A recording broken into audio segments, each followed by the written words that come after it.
Abraham was old and well advanced in age, Yahweh had blessed Abraham in all things. Abraham said to his servant, the elder of his house, who ruled over all that he had, "Please put your hand under my thigh. I will make you swear by Yahweh, the God of heaven and the God of the earth, that you shall not take a wife for my son of the daughters of the Canaanites, among whom I live. But you shall go to my country and to my relatives, and take a wife for my son Isaac." The servant said to him, "What if the woman isn't willing to follow me to this land? Must I bring your son again to the land you came from?" Abraham said to him, "Beware that you don't bring my son there again.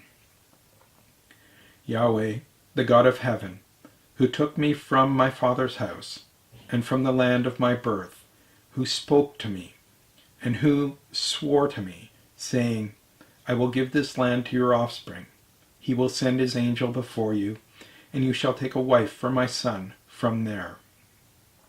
If the woman isn't willing to follow you, then you shall be clear from this oath to me. Only you shall not bring my son there again." The servant put his hand under the thigh of Abraham, his master, and swore to him concerning this matter. The servant took 10 of his master's camels and departed, having a variety of good things of his master's with him. He arose and went to Mesopotamia, to the city of Nahor. He made the camels kneel down outside the city by the well of water at the time of evening, the time that women go out to draw water. He said, "Yahweh, the God of my master Abraham, please give me success today, and show kindness to my master Abraham. Behold, I am standing by the spring of water. The daughters of the men of the city are coming out to draw water. Let it happen that the young lady to whom I will say, 'Please let down your pitcher, that I may drink,' then she says, 'Drink, and I will also give your camels a drink. Let her be the one you have appointed for your servant Isaac. By this I will know that you have shown kindness to my master.'" Before he had finished speaking, behold, Rebekah came out, who was born to Bethuel, the son of Milcah, the wife of Nahor, Abraham's brother, with her pitcher on her shoulder. The young lady was very beautiful to look at, a virgin. No man had known her. She went down to the spring, filled her pitcher, and came up. The servant ran to meet her and said, "Please give me a drink, a little water from your pitcher." She said, "Drink, my lord." She hurried and let down her pitcher on her hand and gave him a drink. When she had finished giving him a drink, she said, "I will also draw for your camels until they have finished drinking." She hurried and emptied her pitcher into the trough and ran again to the well to draw, and drew for all his camels. The man looked steadfastly at her, remaining silent, to know whether Yahweh had made his journey prosperous or not. As the camels had done drinking, the man took a golden ring of 1/2 shekel weight, and 2 bracelets for her hands of 10 shekels weight of gold, and said, "Whose daughter are you? Please tell me, is there room in your father's house for us to stay?" She said to him, "I am the daughter of Bethuel, the son of Milcah, whom she bore to Nahor." She said moreover to him, "We have both straw and feed enough, and room to lodge in." The man bowed his head and worshipped Yahweh. He said, "Blessed be Yahweh, the God of my master Abraham, who has not forsaken his loving kindness and his truth toward my master. As for me, Yahweh has led me on the way to the house of my master's relatives."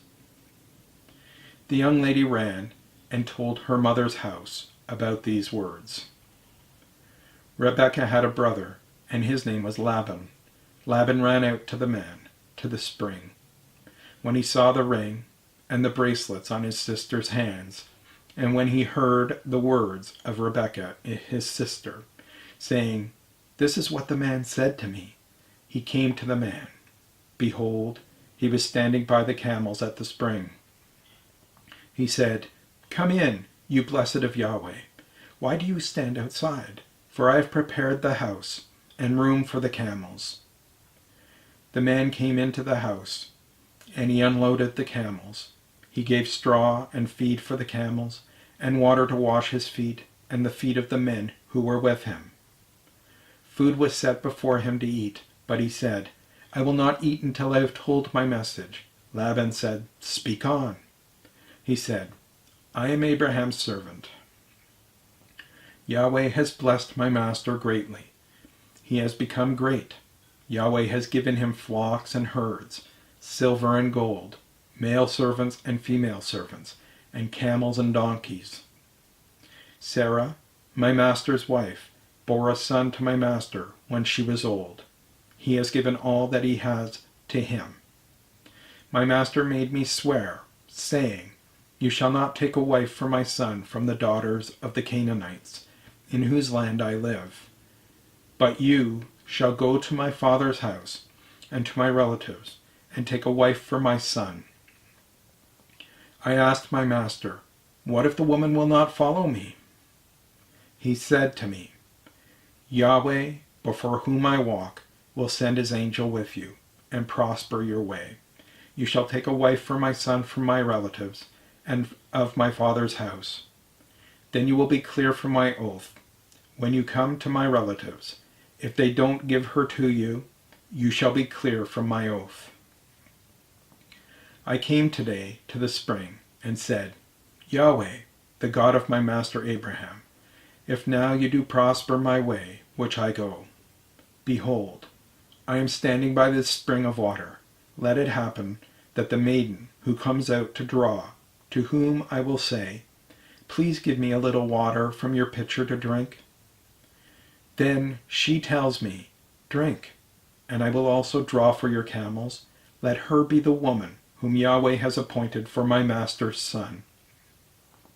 Before I had finished speaking in my heart, behold, Rebekah came out with her pitcher on her shoulder. She went down to the spring and drew. I said to her, "Please let me drink."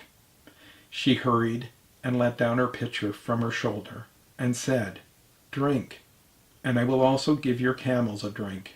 So I drank, and she also gave the camels a drink. I asked her and said, "Whose daughter are you?" She said, "The daughter of Bethuel, Nahor's son, whom Milcah bore to him." I put the ring on her nose and the bracelets on her hands. I bowed my head and worshipped Yahweh and blessed Yahweh, the God of my master Abraham, who had led me in the right way to take my master's brother's daughter for his son. Now if you will deal kindly and truly with my master, tell me. If not, tell me, that I may turn to the right hand or to the left." Then Laban and Bethuel answered, "The thing proceeds from Yahweh. We can't speak to you bad or good. Behold, Rebekah is before you. Take her and go, and let her be your master's son's wife, as Yahweh has spoken." When Abraham's servant heard their words, he bowed himself down to the earth to Yahweh. The servant brought out jewels of silver and jewels of gold and clothing, and gave them to Rebekah. He also gave precious things to her brother and to her mother. They ate and drank, he and the men who were with him, and stayed all night. They rose up in the morning, and he said, "Send me away to my master." Her brother and her mother said, "Let the young lady stay with us a few days, at least 10. After that she will go." He said to them, "Don't hinder me, since Yahweh has prospered my way. Send me away that I may go to my master." They said, "We will call the young lady and ask her." They called Rebekah and said to her, "Will you go with this man?" She said, "I will go." They sent away Rebekah, their sister, with her nurse, Abraham's servant, and his men. They blessed Rebekah and said to her, "Our sister, may you be the mother of thousands, of tens of thousands, and let your offspring possess the gate of those who hate them." Rebekah arose with her ladies. They rode on the camels and followed the man. The servant took Rebekah and went his way. Isaac came down from the way of Beer-lahai-roi, for he lived in the land of the south. Isaac went out to meditate in the field at the evening. He lifted up his eyes and looked. Behold, there were camels coming. Rebekah lifted up her eyes, and when she saw Isaac, she got off the camel. She said to the servant, "Who is the man who is walking in the field to meet us?" The servant said, "It is my master." She took her veil and covered herself. The servant told Isaac all the things that he had done. Isaac brought her into his mother Sarah's tent and took Rebekah, and she became his wife. He loved her, so Isaac was comforted after his mother's death.